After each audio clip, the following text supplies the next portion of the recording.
Boy! Dad, how have you been? Were you affected by the earthquake? This area is on top of hard bedrock. Everything is fine. Dirk, we are here by the request of Colette's family. They wish for you to help her. I'm afraid even if Crucius crystals are an evolved form of X-Sphere, I still don't know the first thing about them. It'd be a better idea to ask a dwarf over in that Tethayala place.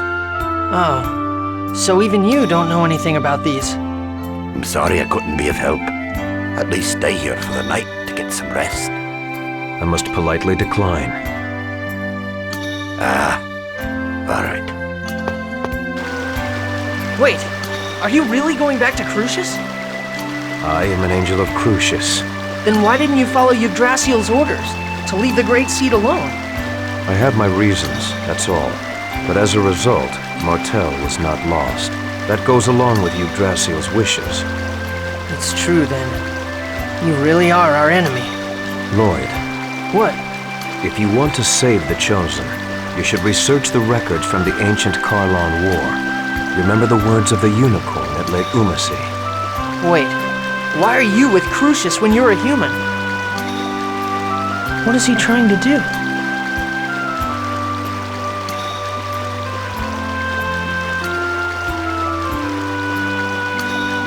Hey, wasn't that Kratos just now? Sheena! Yeah, he returned to Crucius. I see. So he really is our enemy. Yeah. But anyway, welcome back. Thanks. Thank goodness we stopped the giant tree. Yeah.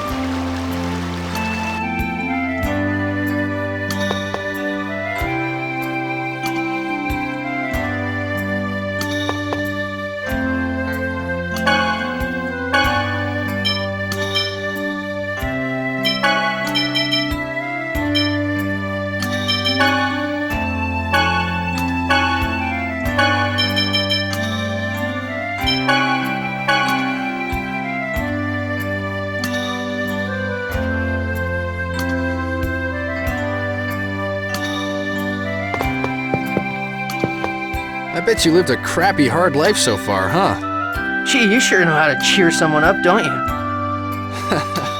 Well, don't worry about it too much. So now what? Aren't you at your wit's end right about now? Why do you say that? The giant tree, which we thought was all good, goes nuts. Our cute little Colette comes down with some funky cold. It's just human nature to start getting tired of it all. I'm never gonna give up. If I quit, I'll never be able to face all the people who've suffered because of what I've done. So I'm gonna fight to the very end. I can't give up. Hot-headed and stubborn as hell. Well, but I guess that's what I dig about you. I bet you lived a crappy, hard life. Gee, So now, what? If I swamp. hot, well, This area resembles Ozette. Yeah. This entire area is surrounded by a forest. Lloyd, I heard about Chocolat. And about Marble? Yes, and other things as well. Were you hurt by Chocolat's hatred towards you? Oh yeah. It's definitely painful when someone hates you, even if I deserved it. I see. But I'm going to do everything I can to make up for it. Even if I don't ever make up for it completely. Even if she never forgives you? Whether or not you're forgiven isn't important. It's the effort that matters. At least, that's what I think.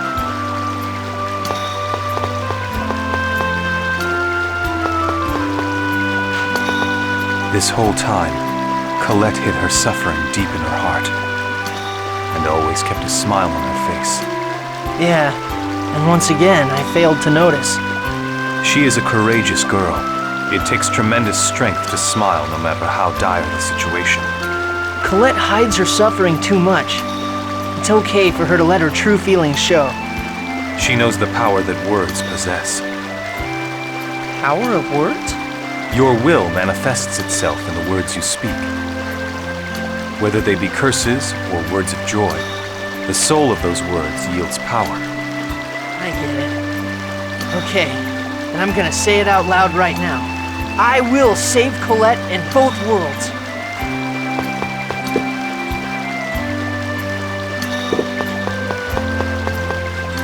Lloyd, I'm sorry. I'm being a burden to you again. What are you talking about? You're the one that's suffering. Stop apologizing. Okay, I'm sorry. I'm gonna save you, so just hang in there for a little while longer. Thank you, Lloyd.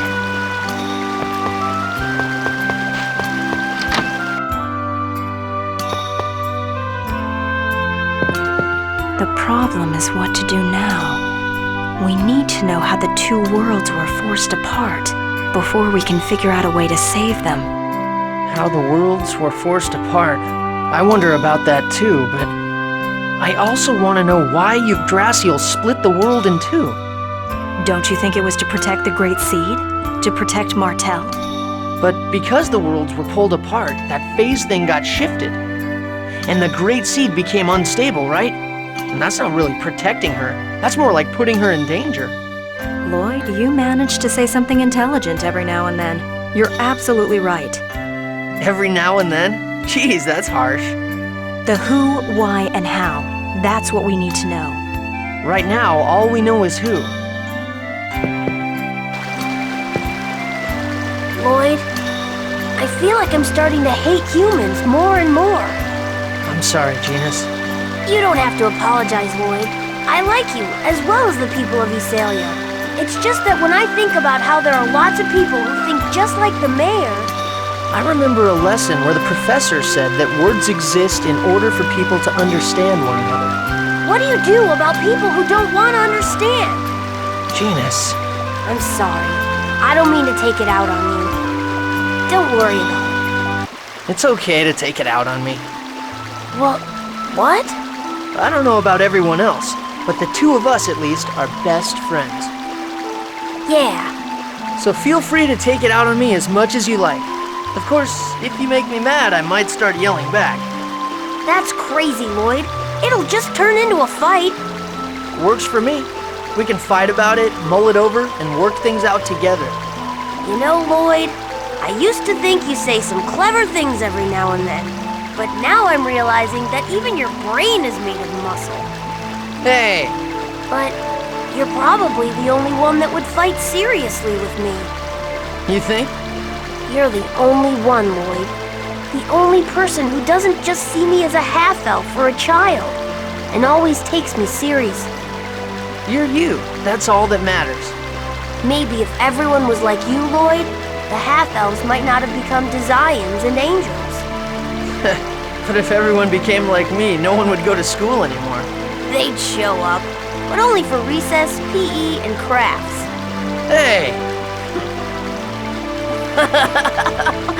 Lloyd, I hope I never have to say goodbye to you. You won't have to. You're the one that said you'd stick by me forever, right? Yeah, forever. For as long as you're alive.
best avoid that place. Why? There's an elf woman who lives there, and she's a bit of a strange one. It can't be. Mother is in this house?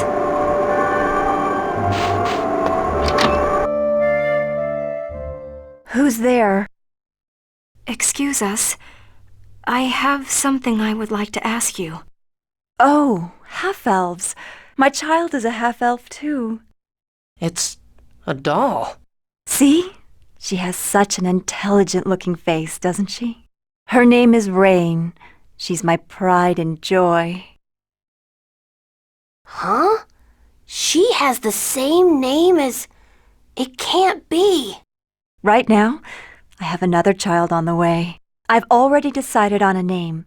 If it's a girl, it's Jean. If it's a boy, it's Génis. What do you think? Aren't they lovely names? What? Then... Are you Virginia? Yes, that's right. How did you know? Stop this! Professor Sage! Stop this! What were you thinking? Do you know what happened to the two of us since you abandoned us? What? Why are you raising your voice like that? You'll wake Raine! I'm Raine! I'm the daughter you shunned and abandoned, not that doll! Génis is here too! What are you talking about? There must be something wrong with you. You're the one that's wrong! How could you? Oh, now you've gone and made Raine cry. Please leave. There. It's okay, Raine. The scary people have gone now. Don't cry. Raine?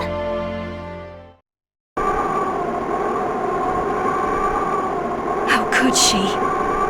First she abandons her children, and then she abandons the memory of doing. She doesn't even remember us. Raine, don't cry. So, you met Virginia. Why is she here? Several years ago, I found a husband and wife collapsed of exhaustion in the Ymir forest. It was Virginia and her husband, Cloyts. Father. It seems Cloyts was dispatched from Meltokio to investigate the elf village. He fell in love with Virginia and remained in Heimdall, But a half-elf that lived in the village tried to sell out our father to the soldiers. It became a huge incident.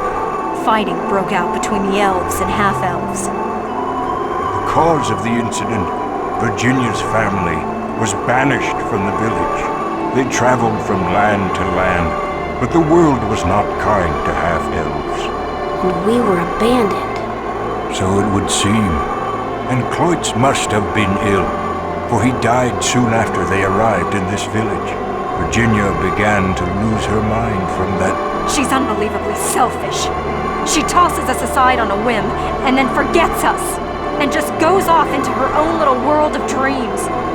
Even so, Virginia was worried about you two. In the legendary land of Silverant, surely half-elves will be free from discrimination.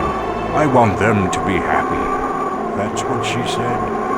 I've heard enough. I've been keeping Virginia's diary safe here. You can come get it at any time if you ever decide you want it.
want to read?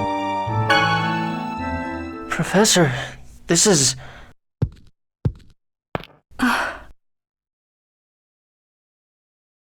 The otherworldly gate has opened. Raine, Génis, please forgive your powerless mother. Surely even the Imperial Research Academy will not follow you to Sylvarant. This must be a better choice than to spend your life in that damp, filthy dungeon like a slave. Please, make your way to freedom. What did she mean? Raine, you must have been incredibly talented. It seems the Imperial Research Academy was dying to get its hands on you. That's why we couldn't settle down anywhere and had to keep traveling. Eventually, you were chased all the way to the otherworldly gate. It seems she managed to send you through it. Mother. Then, she didn't abandon us because we were in the way or that she hated us or anything. Yes, that's right. Raine, this is great news! This diary. Take it with you. It is your mother's, after all. Thank you.